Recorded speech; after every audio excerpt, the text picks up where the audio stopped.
¿Alguna vez has escuchado a alguien hablar acerca del experimento mental llamado el gato de Schrödinger?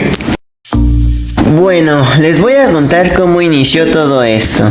Un día en la mañana, cuando me iba despertando, como todas las mañanas, comencé a filosofar sobre la vida.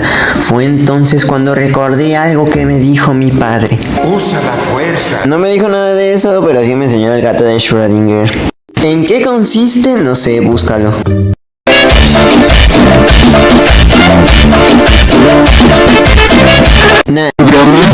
Pero primero les diré cómo dividiremos este video. Se dividirá en 3 partes. 1. ¿En qué consiste el experimento? 2. La explicación del por qué se planteó este experimento, las leyes cuánticas y otros datos. 3. Y la conclusión.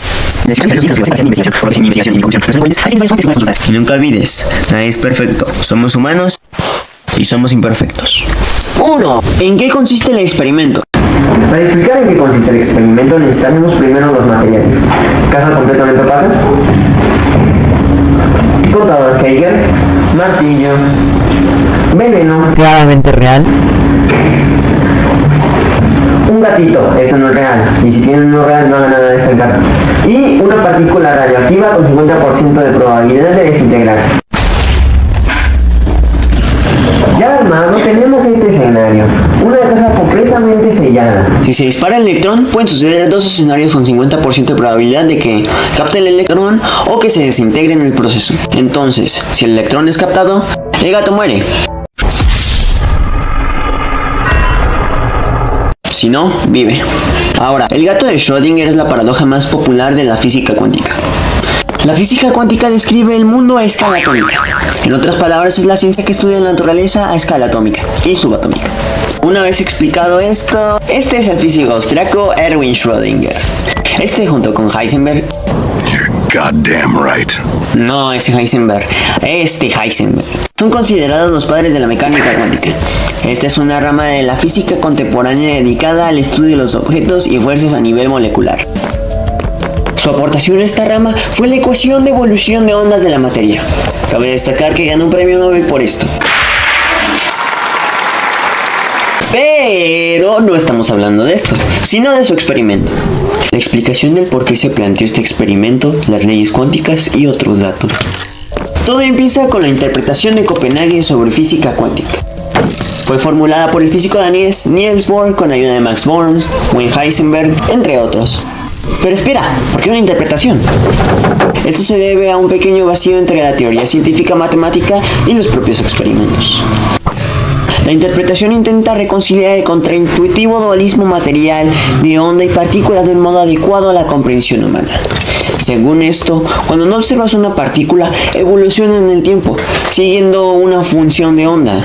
Esta función de onda da la probabilidad de encontrar una partícula en un determinado estado. En el momento en el que se observa, la función de onda colapsa, es decir, aleatoriamente y siguiendo la distribución de probabilidad de la función de onda, toma una de entre sus valores. Esto por la idea de Luis Victor de Broglie. Debido a la dualidad de la materia, si la luz es una onda y partícula, ¿por qué los electrones no podrían ser ondas? Esa teoría fue muy apoyada por muchos científicos, y uno de ellos fue el querido Schrödinger, y en base a eso hizo una teoría basada en las ecuaciones de onda de la materia, aunque también hubo otra teoría hecha por Heisenberg y Bohr, basada en matrices, partículas que saltan de estado a estado. Para ellos la materia no existe entre los intermedios de los saltos, solo cuando es medida. ¿Pero dónde está la partícula cuando es medida? Heisenberg y Schrödinger encontraban la teoría cuántica del otro horrible, pero las dos teorías eran equivalentes. O eso dijo Paul Dirac en la conferencia de Solvay de 1927. Pero no podía haber dos teorías, así que las fusionaron, unificando los puntos más fuertes de cada una. Y eso resultó en la interpretación de Copenhague. Desgraciadamente eso no acabó ahí. Schrödinger terminó odiando esa interpretación. Los saltos cuánticos antes mencionados lo repilaban, ¡Puta, qué asco! debido a que el colapso le parecía una aberración, dado a que su ecuación de onda no había nada matemáticamente que lo llevara al colapso. Era una teoría que sonaba a magia. ¿Por qué colapsaba? ¿Y por qué de forma inmediata? A Schrödinger y Einstein no les terminó de convencer. Fue ese el momento que nació la paradoja del gato de Schrödinger. Un dato interesante es que el primero en mencionar lo de los objetos en cajas cerradas fue Einstein y no Schrödinger. Otro dato es que Schrödinger les repudiaba la mecánica cuántica y lamentaba tener algo que ver con ella. Si es que la interpretación estaba bien. Ahora hablemos de qué es una superposición cuántica y el entrelazamiento cuántico, o el término de Verdansk. ¿Cómo se dice? La superposición cuántica ocurre cuando un objeto posee simultáneamente dos o más valores de una cantidad observable. En resumen, son dos estados que sumados dan uno, pero aún posee esos dos estados. Ejemplo, las partículas, ellas pueden estar en dos estados a la vez. El entrelazamiento es un fenómeno cuántico, sin equivalente clásico, en el cual los estados cuánticos de dos o más objetos se deben describir mediante un estado único que involucra a todos los objetos del sistema, aun cuando los objetos estén separados espacialmente. ¡Mantén tu distancia, hijo de... Estos son dos términos importantes para comprender la paradoja del gato de Schrödinger. Otro dato que les interesa es, ¿por qué el gato de Schrödinger es una paradoja? Porque aunque el razonamiento sea el correcto, el experimento no puede llevarse a prueba y el desenlace queda en el aire. Viendo esta imagen me di cuenta de algo.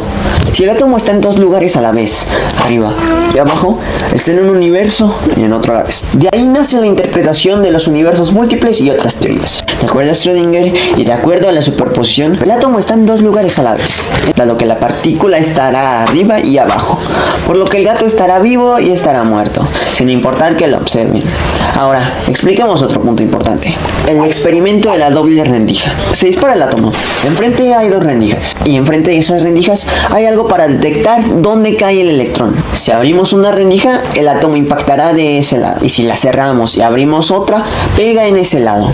Pero si abrimos las dos, pegan en diferentes direcciones. Pero siempre hay unos puntos donde se concentran más. Ahora, si ponemos detectores y abrimos las dos rendijas, obtenemos lo mismo como si solo abriéramos una rendija. Y si quitamos los detectores, obtenemos múltiples concentraciones. Aquí entra el principio de incertidumbre. Nos dice que no podemos medir simultáneamente y con infinita precisión un par de magnitudes conjugadas. Es decir, nada impide que midamos con precisión infinita la posición de una partícula, pero al hacerlo tenemos infinita incertidumbre sobre su momento. Una vez dicho esto, preparémonos para llegar a la conclusión. Las ondas del gato y las moléculas del ambiente generan cambios aleatorios hasta el punto de que no se reconozcan entre sí. Desaparecen los efectos cuánticos. Este es el origen de la decoherencia, el mecanismo por el cual el aparente colapso del estado de la superposición, todos los estados posibles en un estado definido, solo se produce a través de la propiedad del entrelazamiento. De la interacción de la materia con su entorno, produce esa desconexión con los estados cuánticos. Eso pasa con todos los estados, solo que entre más grande sea el cuerpo, mayor la interacción con las moléculas de su entorno y la coherencia se pierde más rápido. Todo el ambiente afecta al experimento. Los estados de vivo y muerto no son estados cuánticos definidos debido a que se distinguen con la interacción con el entorno, y eso destrozaría la coherencia, debido a que para saber si está vivo o muerto tenemos que ver algo que lo pruebe, pero eso ya es una interacción. La única manera de observar la superposición es hacer algo como lo de la doble rendija, buscando la interferencia entre estados y mirarla de forma indirecta, lo que no es posible. Y antes de llegar a la conclusión, mencionaré las leyes cuánticas, o más bien las cosas que vas a tener que ver en los estudios de física cuántica.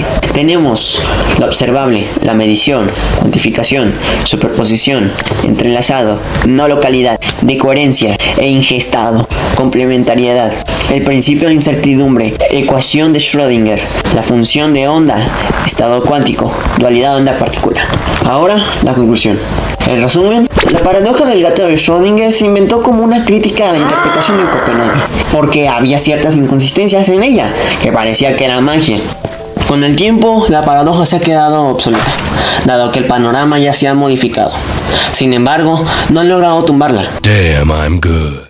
No sé mucho de física cuántica, eso me gustaría hablarlo con un experto o seguir estudiando para poderla comprender más a fondo. Este solo es mi intento por tratar de comprender algo que no entiendo.